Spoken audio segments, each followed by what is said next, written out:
Welcome to the Tax Awareness Show. My name is Shiliboy Mutiba. I'm your host. And today I'm joined by Matshidiso from Section 27. Welcome. Thank you so much for honoring our invitation. How are you doing? Thank you so much for the opportunity. I'm very excited. I'm quite a fan of the show, so I'm excited for us to get into the tax side and also just a lighter note on finance, because I know it can be quite a heavy topic, but we're people behind all of these numbers, and yeah, it's a nice opportunity to reflect on that. So thank you. Thank you. I think maybe you spoke of the lighter note. Maybe take us through your upbringing. Who's Matshidiso? Where did you grow up? And what some of your early experiences that led you to be where you are today? Yeah, I was worried you're going to ask me to sing. No, we're still coming. I might disappoint there. No, you're still coming. But I'm happy to just talk about my upbringing. So my name is Matshidiso Lencoasa. So I was born ko Garankua, but I grew up mostly in Emalahleni in Witbank, which is a mining community about an hour and a half, 45 minutes away from Johannesburg. Very proud of that upbringing. I was very influenced by, being there, just especially as a teenager. I just remember seeing some of the challenges that we faced in Witbank and wondering, we provide all the coal in the world, not all, but we provide so much coal for the world. We can see there's a lot of money flowing in and out. There's Eskom, there are all these mines, and yet there's still so many entrenched social issues. And I used to fantasize about maybe being the head of the mines so that or the finances of the mines, so I can better allocate funding so that we can solve some of the problems in Witbank. And so that's why I actually went the route of accounting. So I actually planned on doing the whole CA thing. So that's why I'm very excited to be back in these spaces. And the plan for that was that so I can go back to Witbank and I can run the finances of a mine and do some socio-economic redistribution. But during Fees Must Fall, I was at WITS during the Fees Must Fall era, and I was part of a group of students where we came up with alternatives of how to fund higher education, so that government doesn't just say, oh, these children are complaining, but they don't have solutions. And I think that bug just bit me, because I didn't know you could do that for a living. And so I've just been actively pursuing solutions and ways to use our the money in our country to actually solve the problems that we face in our country. Because I when I look at these problems, I know it's not easy, but I think it's solvable, and I would like at least our generation to have a legacy where we've left this country in a better place than how we found it. And so that's what brings me into the work that I do today. You are an activist. Yes. So it's natural that you'll find yourself at Section 27. How did you end up being at Section 27? Yeah, no, it's true. I am an activist, and I think that people are a little bit uncomfortable at the beginning at the idea of being an activist dealing with the money, because money is such a sensitive topic. But I think I'm hoping that through my involvement, we can see that we can also be smart and analyze things and be not just driven by our emotions, but driven by the facts. And the facts are strong enough to advance an economy that works for everyone. So in that way, yes, definitely an activist. And how I ended up at Section 27, I tried a bit of everything. I worked in government for a bit, and it was very frustrating for me. But I learned a lot, and I'm grateful. But it was a bit frustrating. I tried different things. I worked at a startup in the country, so I think it also helps me learn how to build something in our economy that is quite challenging. And I also worked for the Mandela Institute of Development Studies. So I was working under Graça Machel, and I got to learn more of a veteran and what it looks like to be successful in the space, and how to raise funds in that context. But eventually, when I saw when Section 27 came knocking, I didn't really know what I was getting myself into. But as soon as we started doing the work, I realized this is bringing two of my passions together, like my aptitudes and my passion for finances, but also using them to help people and make the country work for all South Africans. And so that's why I guess we are building through my work at Section 27. Being great at what you do, that's why people will come knocking at your door. And that's exactly what happened with you. Section 27 coming knocking at your door because you are very great at what you do, by the way. So tell me, for someone who doesn't know what Section 27 is, please explain to us what Section 27 is, but also maybe dwell a lot more on your role currently at Section 27. Sure. So Section 27 is we're a group of activists, I guess. On that note, but really it's a public law organization, and we're named Section 27 after the Constitution, the constitutional right to access healthcare. I think there's a deep history around HIV access and antiretroviral access for people who had HIV, like during the era of the AIDS denialism and stuff. So there's a whole history that predates me regarding that, and I think that's where the name comes from. And so since then, I think Section 27 has gone into like just finding ways to build education and healthcare systems that actually work for people in the country. So we do some really landmark, important cases around, eradicating pit latrines in Limpopo. There's just so much. I'm trying to think. Access to education for everyone, access to quality healthcare services for everyone in the country. So that's Section 27. But where I come in now as a person with a more economic commerce background is that there are a lot of wins. Section 27 has made great strides in winning cases, especially in court, but there would be a barrier because the departments, they sue, let's say governments, and governments would say, we'd love to do this, but we just don't have the money.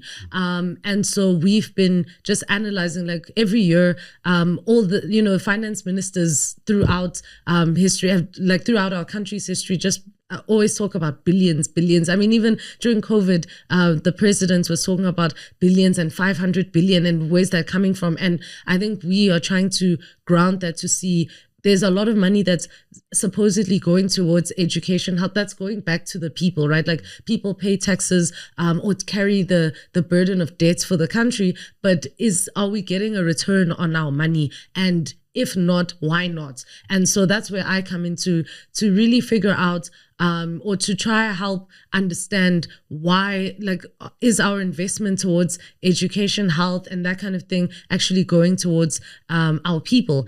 And so that's how it started. But then we work, what's really exciting about the work is that, so Section 27, we're part of the Budget Justice Coalition. So many other civil society organizations are also thinking the same way. So you have Youth Capital, you have Ilifa Labantwana, Equal Education Law Center, and many other of my colleagues. I think there are about 23 organizations that all come together and say, we have this platform. How can we influence in a way that actually works for people in this country? Why don't we start thinking about creative ways to better position our budget to actually, firstly, for people to participate and shape the way that their money gets spent, but also that it actually works and serves for people and actually grows our economy, because currently our economy is not growing.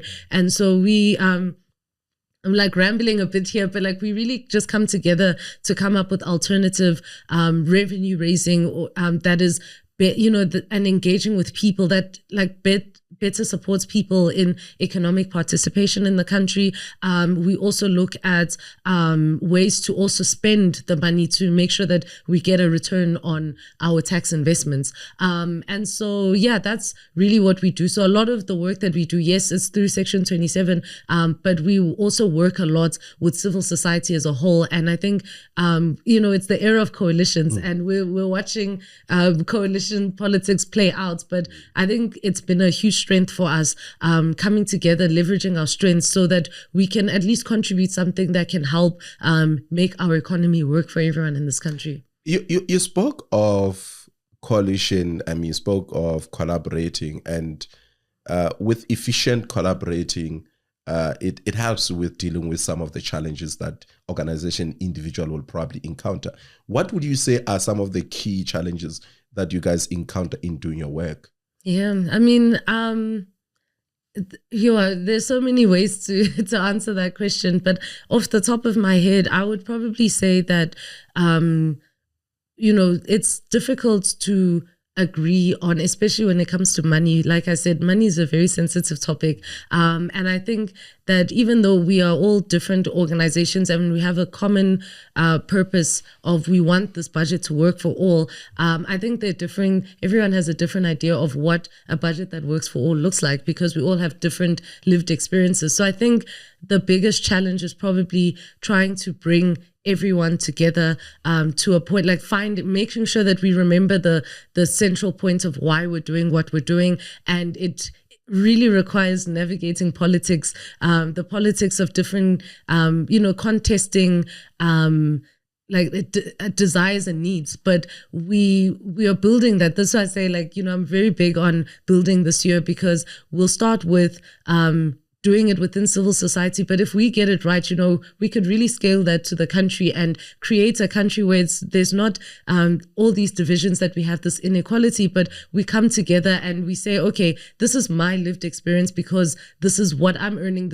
I'm part of the informal economy, or I'm part of this. This is what this person's experiencing, and not see it as A versus B, but see it as, here are my strengths, my weaknesses. What are your strengths? Like, how can we work together? And so we're also encouraging governments in our little way and our platforms to also do the same thing. So that's why our voice is always there with the budget, to make sure that it's not just thrown into like a political mess of this party versus that, but actually bringing consensus so that we can build this economy that works for all.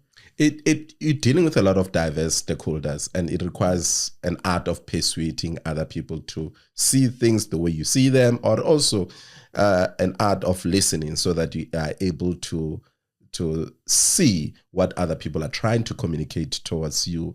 And having dealt with communities, having dealt with government leaders and media at large, and even other strategic stakeholders, what have you learned in dealing with such diverse stakeholders? Yeah, I think the biggest learning curve, or something that I've really grown to embrace, is that there's a point, everyone has a point to make, and everybody's voice matters. And that's why a budget that, having different perspectives actually helps helps leaders make informed decisions, right? Because when we're divided, we speak in our little silos. And I think even civil society, we can be guilty of that. And then when we go into the outside world and speak to other people, so when we engage with communities, we realize the issues that maybe we're pursuing and what they think are important issues are not always on the same page, or media will have their specific interests or agenda based on who is watching the shows, or government will have, so we're all speaking to different people, and often it can be in silos. And I think that a big part of that is that maybe that is part of South Africa's history. We have a history of division, even like institutional, like through apartheid, all these different things. But how can we charter a way forward where we actually come together and see that we're all people, and we all have we may have differing perspectives, but as long as we all want the economy to work, or we want this country to work, then we must all put our hands, put our strengths together so that we can actually do that. Rather than complaining in our silos, that's not really what works. And so this year, it has been a learning thing. We listen to donors, for example, but we're trying to also prioritize the voices of people that we engage, because it is a tricky one sometimes with civil society to say that you speak on behalf of the poor, for instance, whereas many people in the sector are not even poor. So how do we know it? You know what I mean? Like, who gave us that mandate? So it's very important for us to actually actively be talking to different kind of people. And I mean, for me personally, is also even learning from people that I don't like. I might not agree with someone's values, but I learn to put my ego aside so that we can create something that actually works. And I think that's what building is about, is putting the ego aside so that we can all come together and build a country that we all deserve to live in. For you to be able to do that, for you even to learn from those voices that you may not like, it takes also, from also having a conversation with you, I can tell how passionate you are in the space that you operate. What drives you? Yeah, I think I'm honestly driven by a love for my country, people, but it could also be the world, because when I travel, I also, whenever I go to another country, I just like fall in love with the people there. But I just think that as a country like South Africans, we have so much to offer the world, and we already have. And I think that for that reason, like I think people deserve like a life that they can actually, to secure their futures, to build the life that they deserve to live, and not be constrained by, things of like an economy that doesn't create jobs or all of these hardships. Like, yes, some people are suffering, or there's a lot of suffering, but how can we convert that into a moment that actually like building and learning and not, and overcoming that suffering. So I think that's my drive. And also just, the drive is definitely the love of the people and the love of the country, the continent, and also just seeing the best in human beings. Like I like when people see the best in me. So I also see, we mirror each other as people. And so I think maybe also like a divergent point is that I think people are also a little bit shocked when they see a young Black woman speaking about the economy. And for a long time, there was a lot of pressure to mimic the more masculine voices and be, similar. I mean, for example, it's quite rare. We've never had a female finance minister, for example. I'm not trying to be that, but just saying that there's a certain norm in our society, and I am in the space, and instead of trying to mimic the men, the bros, I'm also just coming in like authentically, and an authentic part of me is that I see the heart in the budget. I don't just see numbers. And so I have a lot of love for my people and for the country that shaped me and made me who I am. And so I just want to pour that out. And I think I pour that out using numbers, which is a crazy way to do it. And I think that is honestly what drives me. You speak well of using the numbers and in communicating those budget numbers to the communities or to whoever is your audience, and that area is very technical. How do you ensure that you are able to simplify that technical aspects of it to be able to communicate these complex issues to your audience? Yeah, that's a really good question, because it's a challenging one. Often a lot of people just don't engage with the budget at all or finances because it just seems so technical. But I think the best way to do it is to connect with person to person. So hearing the heart of like what drives someone else, like the question you asked me about what drives me, is also me figuring that out. So I think the best starting point is to hear what people explain or understand their life experiences to be. And then I carry that in my heart, and then I go back to work and I look at the numbers and the economy, and I try to hear what the decision makers, your treasury and policy makers are thinking, right? And I try to determine like, how can I explain what they're thinking back to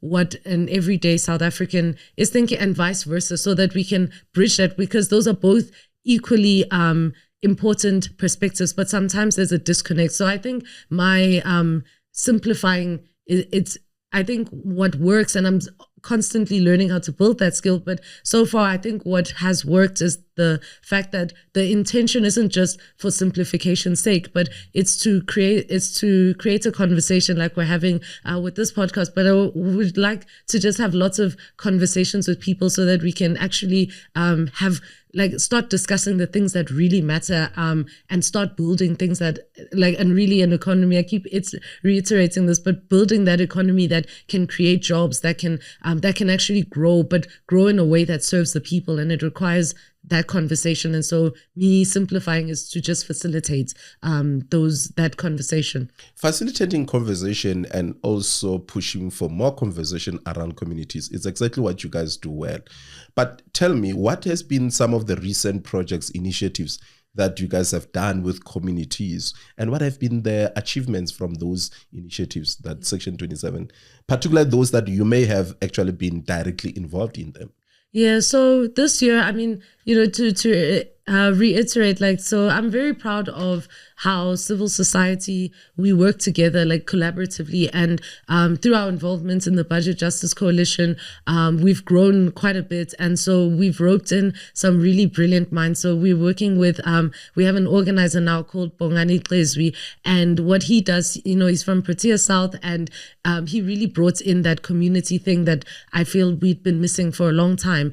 And so we have been doing community engagements in Soweto and Protea South, a few of those. And then historically, we had we wrote a letter to Parliament to say, hey, we need more public participation in the budget. And what ended up happening is that National Assembly, probably through pressure also, not just from us, but general pressure of this budget unfolding, they actually moved the hearings about the budget, the Division of Revenue Bill, to Limpopo for the first time in our country's history. At least that's what they tell us. And so we were like, okay, that's a really good step. How can we empower people who are already there in Polokwane and surrounding communities to come in and actively engage? And so I think being able to do that training for about 300 people and then transport them to go and actually speak face to face and talk to parliamentarians and tell them how they actually feel about the budget.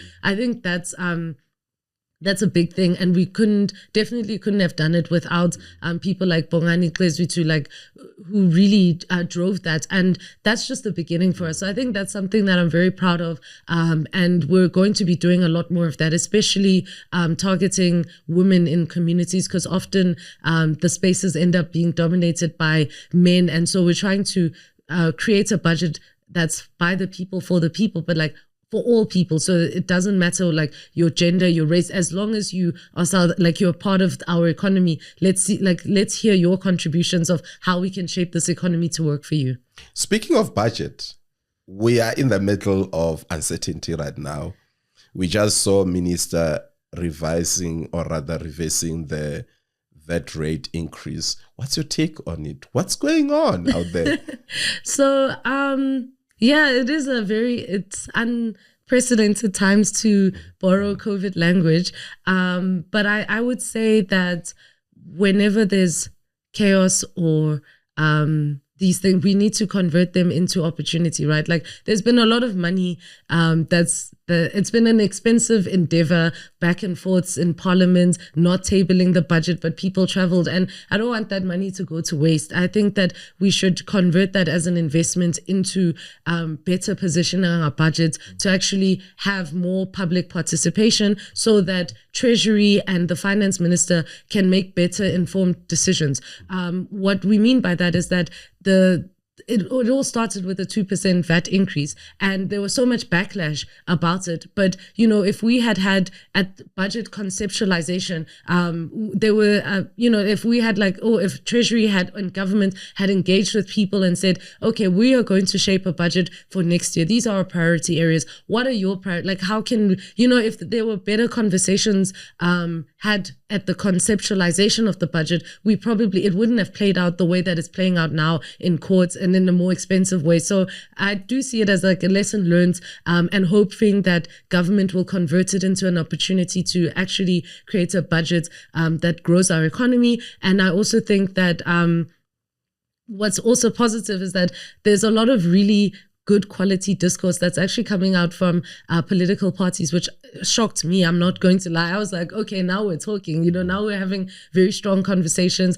I saw the leader for Rise Mzansi talking about the independence of Treasury. And I know they have a more pro-business stance than, say, civil society, but it was refreshing to hear strong points that were being made in favor of how do we protect the independence of Treasury. But at the same time, we also had strong points that are being made in courts by the DA, the EFF, and also, the finance minister, though, it's also quite unprecedented to see leadership, especially finance, reverse on decisions. Like when they hear the public is saying no, they course correct. And that's also something that's to his credit. So I think that it seems very chaotic, but for people who've been in the space long enough, we can see that this could be an opportunity to actually build a budget that works for people in this country and actually grows our economy. And finally, we can overcome this triple challenge of poverty, inequality, and unemployment, and we can start thinking about what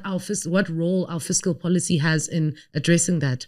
In this chaos or in this noise that we're navigating through, what opportunities as civil society are you guys seeing, and what are you guys doing to preserve those opportunities? Because sometimes chaos, as it presents opportunities, we might be actually lose focus and actually not preserve or capitalize on those opportunities. What are those opportunities that this chaos present to you guys as civil society, particularly that coalition that you spoke to? And what are we doing to preserve those opportunities and make them more sustainable? I mean, you spoke of public participation. How do we build up on this success, and how do we ensure that this continues and in a more sustainable manner? What are you guys doing? Yeah, so we're definitely advocating and engaging with decision makers. We've been engaging across, we're non-partisan, and so we've been engaging across political parties, across government departments to just talk about, okay, so we've seen how this all played out. We can't really have a situation where it plays out at this point, at this stage of the game every single year, because it will get political and not really to the interest of the people. How can we shift that? And one of the ways, I think what we're looking at is bringing back the pilots of pre-budget consultations, which is at some point in 2021 and 22, Treasury actually had a process. They collaborated with the US government to actually create a space for South Africans to make submissions on what they would like to see in the budget, and how the budget, how they've been experiencing the budget. And, it took a while. The second iteration of that was much better than the first, but, we were building towards something and then it got suspended. And I think that this year we saw what happens when there's a vacuum of public participation. And so we're really calling for reinstituting that. So yes, we do make submissions in response or reacting to the budget, but how about we get more of the people's voice in conceptualizing the budget? So at the beginning of the process and actually throughout the process, not just at the end reacting. So that's one of the things we're working on. I think we're also trying to build the capacity of people in this country to participate in the budget.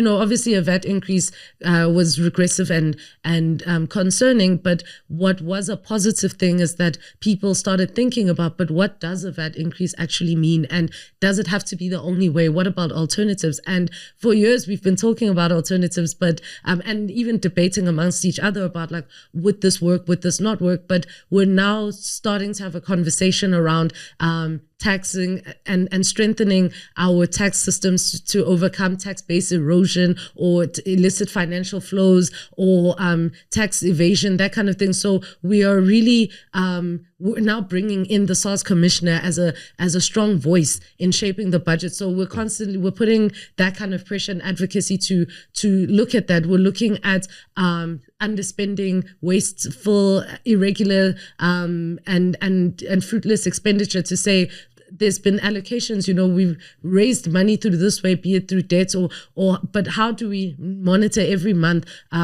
what parliaments, how they're engaging on certain grants? Like there was one grant, the school infrastructure backlog grants. The plan was, the government was allocated money to build 30 schools last year, and only one was built. And that kind of poor performance, we're asking what are the consequences around that? So we're really just trying to empower people to participate so we can do more social audits. So it's not just also in civil society, because we're just a participant, but all of that, it should be government and the people that it serves coming together to create a budget that actually works. And so we can also anticipate, like when corruption happens, when money is not going where it's supposed to, when people say, hey, you said you're allocating this much towards building a clinic, but we haven't seen that impact, we can address that immediately rather than later after the budget cycle has been concluded. Yeah, I mean, you spoke of various alternatives that you guys are suggesting towards as compared to VAT rate increase, right? And one of the things that came up, particularly during that time where 2% rate was actually, or rather 2% increase was proposed by the Minister of Finance, there was a debate or others who mentioned that we should actually look into introducing a wealth tax. What's your personal take? I wouldn't even say Section 27 position, but rather your personal take, speaking on your personal capacity.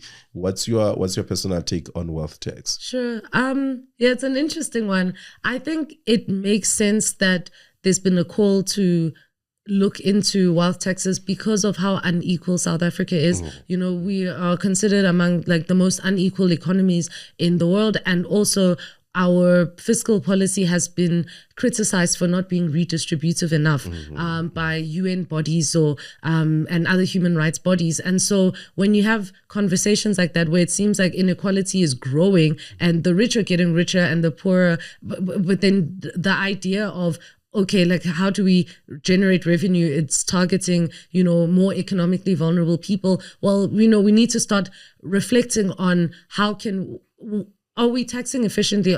Does a VAT even make sense for starters? I know it's something that's been normalized, but is it the best way to generate revenue in a way that actually builds the economy? So I'm really glad that we're having those kind of conversations. As to whether the answer to that is a wealth tax, I think it also depends on what that wealth tax would look like. So I think what I'm pretty confident in knowing is that a lot of really, really wealthy, ultra wealthy people don't pay their fair share of taxes because they can get away with it because they know the system much better. Whereas, you know, a lot of us, we can't opt out of paying VAT or not legally or so, you know, without repercussion. But a lot of the wealthier people understand, they know the game, right? And I mean, that's one aspect of it, but you also get people who are actively evading taxes, who are not, you know, and our tax system is not strong enough to actually target all of that. And so I think the best first step in terms of getting redistributive taxes, a better or more redistributive tax system, and also, you know, introduction of a wealth tax so that it actually goes as far as it should, and it actually is redistributive, is that we really need to strengthen our revenue system and our revenue collection so that we also, you know, we plug the holes of tax evasion so we know how our wealth tax can, who it's targeting, how it can be targeted, and how it's used so that it's in the benefits of all people, and it's not, you know, a ploy for, yes, we're taxing or punishing wealthier people even more, but then that money isn't being redistributed to building a healthcare system or an education system that works for people. So I think that it's an important conversation to be having in the context that we're in. And as we have this conversation, perhaps we can also develop, how do we make this, if we're going to go in the route of a wealth tax, how do we make sure that it actually is going to work and serve the people of the country rather than be another, you know, bottomless hole that's filled, you know, we just get more tax without actually getting a return on it. Correct. I mean, earlier on you spoke about fiscal policies, right? How do you see fiscal policies being utilized to actually deal with issues like inequalities and poverty in South Africa?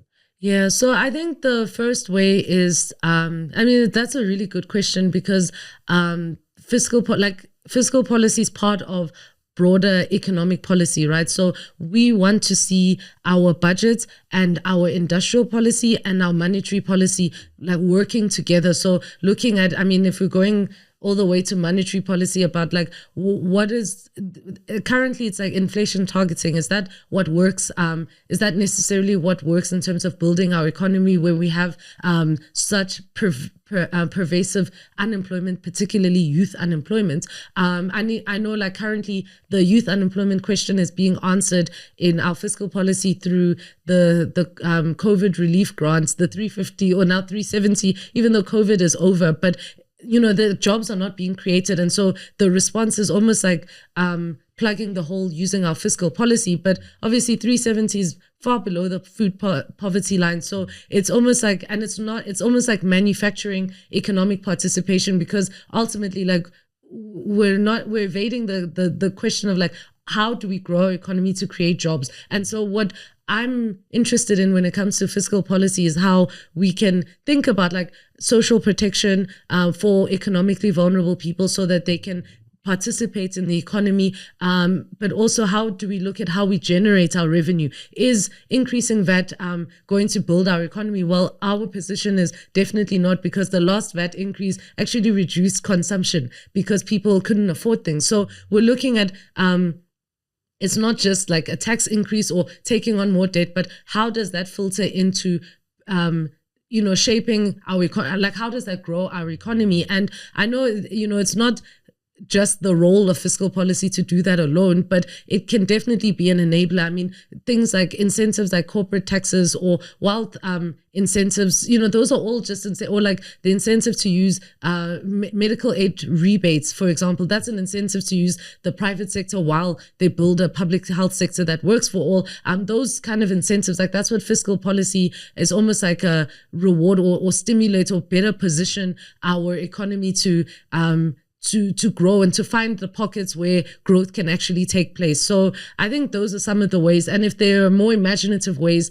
that we can look at regarding how our budget can work for people, I also think we need to look at our informal economy, where many young people are not able to find jobs in the formal economy and so are placed in the informal economy. How do we then consider, especially women also are mostly found in the informal sector, how do we empower, like bring that together so that we can actually have an economy that that works for people, and not this two-tier economy of inequality or a tale of two different countries or two different economies in one. And so I really do look at, I'm excited to see conversations or commitments around economic growth that are being had by the higher ups. But we've been singing the song for more than a decade, for a long time. So yeah, like how can we shape our fiscal policy to change that? And I think it has been underutilized in that regard. Thank you so much. Speaking of singing a song, in this show, it's either you sing or you donate. You send us a picture having bought grade 12 or grade 11 accounting class child a pair of shoes. So you choose singing or buying any of your choice, as long as you can send us a picture to say, listen, Shilly boy, here's a child. I bought what do you call? Shoes. Yes, I bought school shoes. So that, because I think the purpose of these, what we are doing is about empowering those who are in the tax field or who are going to pursue accountancy space. That's why we've got the tax awareness show. So it's about enhancing the profession. So which one do you go with? Well, in the best interest of the viewers, I don't want people to be hearing my singing. I think, I'm doing a favor to the public and saying no to the singing, but also as an education activist and someone who benefited from studying accounting and everything, I think it's important to best position the next generation of accountants. So I would be very, very glad to send a picture of those donations. I'm very, very happy to do that. Okay, so Matshidiso doesn't want to sing for us, but she actually promised that she's definitely going to be buying a pair of shoes to one of the lucky students who are doing either grade 11, grade 12, and they're actually specializing in accounting, because as you know that this is the tax awareness show and accounting is actually our little sister. So thank you so much, Matshidiso, for having joined us. We really enjoyed having you here, and we look forward to working with you guys. Yeah, thanks for the opportunity. It's really fun to be back in the tax spaces, the intellectuals. Yeah, you're welcome. Thank you so much for watching. My name is Shilly Mutiwa. I'm your host of the Tax Awareness Show. Thank you so much and have a great one.